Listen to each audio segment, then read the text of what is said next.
Hello, I'm Carol Boardman and welcome to Thursday's Perfect 10, your daily quiz, which is full of riddles, puzzles and brain teasers to get your mind sweating every day. 10 questions, 10 points, all done in just 10 minutes. And as always, I've got 10 perfect questions to educate, to entertain and to irritate the life out of you today.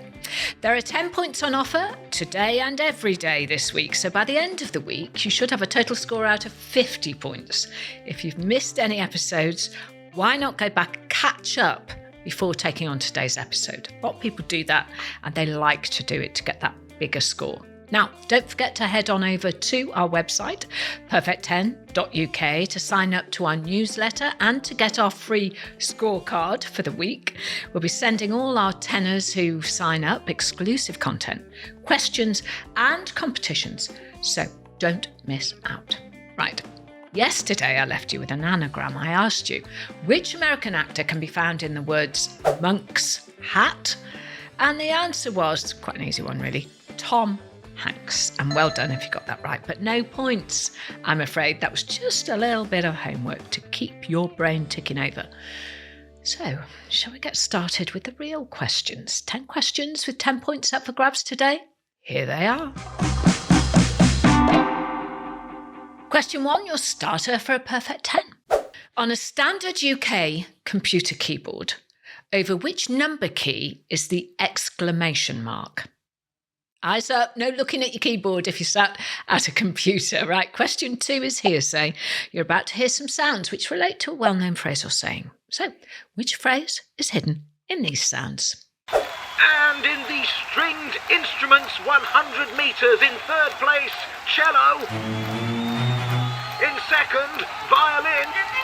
And all that training has paid off. In first place, it's fiddle. Hearsay, say what you hear, and you can't go far wrong. Question 3 now, time for Carol lateral thinking. So see if you can solve this maths problem. A go-kart racer has completed 12.5 laps of a 50-lap race. As a percentage, how much of the race remains? Don't forget, you can pause whenever you like with this. If you need a little bit of extra thinking time, it is not cheating. So go grab a pen and a piece of paper and work it out if you need to. It'll be worth it when I tell you the answers, I promise you. Time though to put your memory to the test. So listen up and listen good. Question to follow. Let's meet the boys. Behind door number 1, it's 25-year-old Harry from Stoke-on-Trent. He's a musician looking for his muse, but being on tour with his band Seven Devils means he's often on the road. Behind door number 2, it's Max from West London. This bricklaying stud has been single for 2 years, but he's hoping to build a relationship with Mrs. Right tonight. And finally, behind door number 3, it's Casey from Cardiff. This millionaire property mogul is looking for someone to share his 8-bedroom mansion in the Welsh countryside with. So, Rebecca, who will it be? Well, 3 sexy singles waiting to be picked there, but which of the 3 single boys was from Stoke-on-Trent? The answer was there in the clip, but can you recall it? As always, I'll give you the answers after today's final question. Moving on, it's time for the 3 Fs. Questions which are frivolous, familiar, and fun. And they're all about everyday subjects, observation, and common knowledge. So here is question 5. Which of the Teletubbies carried a handbag? Question 6, and it's a foodie question now. Which bean forms the basis of the dish hummus? Question 7. Who was the goalkeeper in England's 1966 World Cup winning team? I'm sure most of us can name at least one of the players, but who was in goal? Question 8, as always, it's 1 in, 1 out. I'll give you a word and ask you to either remove or swap a letter to make a new one.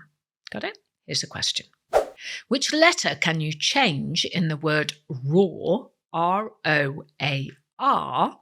to make the back of something? Time for I know this, because with a bit of thought, you should be able to work out the answer, even if you can't quite grab it at first. Just keep thinking. What is the smallest country in the world? Oh, I know you know this.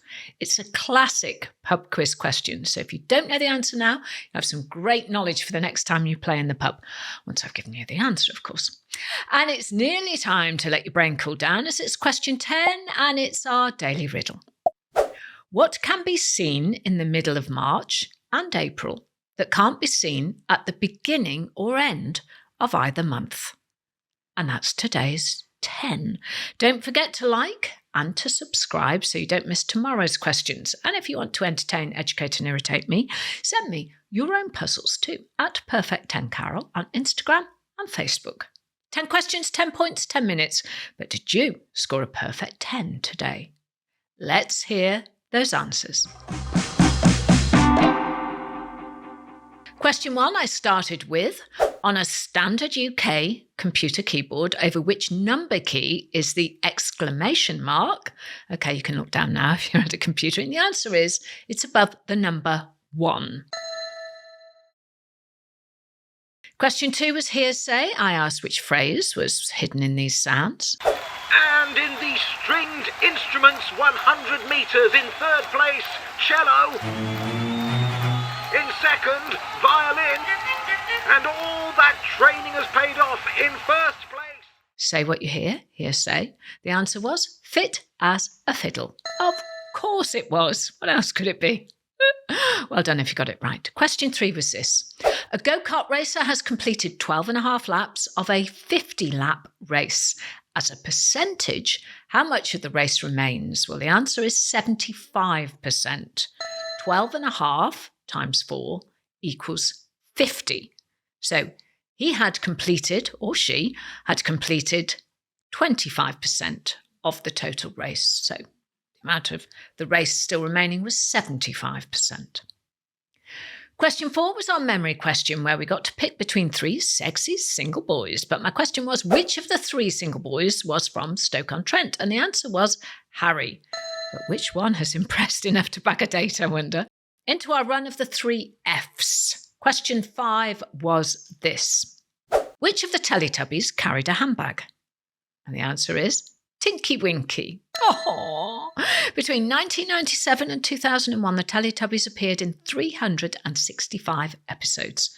The programme was sold to 120 territories and translated into 45 languages, and more than 33 million DVDs have been sold. They may look a little like glorious aliens, but Teletubbies are actually inspired by astronauts. According to the series co-creator, Andrew Davenport, the characters' movements were inspired by NASA crews. To him, footage of astronauts always looked like children exploring a new world. Nice story. Question 6. Which bean forms the basis of the dish hummus? And the answer is chickpeas. This is a dish that can be found all over the Middle East, but the honest truth is that nobody really knows for sure where hummus originated. However, according to several historical sources, the earliest mention of hummus dates back to Egypt in the 13th century. And yes, a chickpea is not a pea, it's a bean, just in case you were wondering. Question 7. Who was the goalkeeper in England's 1966 World Cup winning team? And the answer, of course, was the legendary Gordon Banks. The Sheffield-born player made 73 appearances for the England international team and is widely regarded as one of the best goalkeepers of all time. Question 8, 1 in, 1 out. Which letter can you change in the word roar, R-O-A-R, to make the back of something? Well, if you change the letter O for a letter E, you get the word rear, R-E-A-R, the rear end. Question 9, I know this, but did you? I asked, what is the smallest country in the world? And the answer is the Vatican City. Encircled by a 2-mile border with Italy, the Vatican City is actually an independent city-state that covers just over 100 acres of land, making it just 1/8 of the size of New York's Central Park. The Vatican mints its own euros, prints its own stamps, issues its own passports and license plates, operates media outlets, and even has its own flag and national anthem. And finally, question 10. What can be seen in the middle of March and April that can't be seen at the beginning or end of either month? Are you ready to groan? Go on, groan away. Groan as loudly as you like. The answer is the letter R. M-A-R-C-H-A-P-R-I-L. And there you have it. Did you score a perfect 10 today? Let me know in the comments and on social media. Remember, of course, to subscribe to the podcast so you don't miss out on any of our rounds, and follow us on social media channels by searching for @Perfect10Carol, where we've got loads of bonus content and questions and competitions you will not find here on the main podcast. I'll be back tomorrow with 10 more questions, but before I say goodbye, I'll leave you with today's anagram. Which Premier League football team is an anagram of Enchained Mutters? Enchained, E-N-C-H-A-I-N-E-D, Mutters, M-U-T-T-E-R-S. It's an anagram of which Premier League football team? Join us tomorrow for the answer to that and 10 more tricky puzzles and riddles designed to educate, entertain and irritate you. I'm Carol Vorderman. That was my perfect 10 for today. I hope you have a perfect day.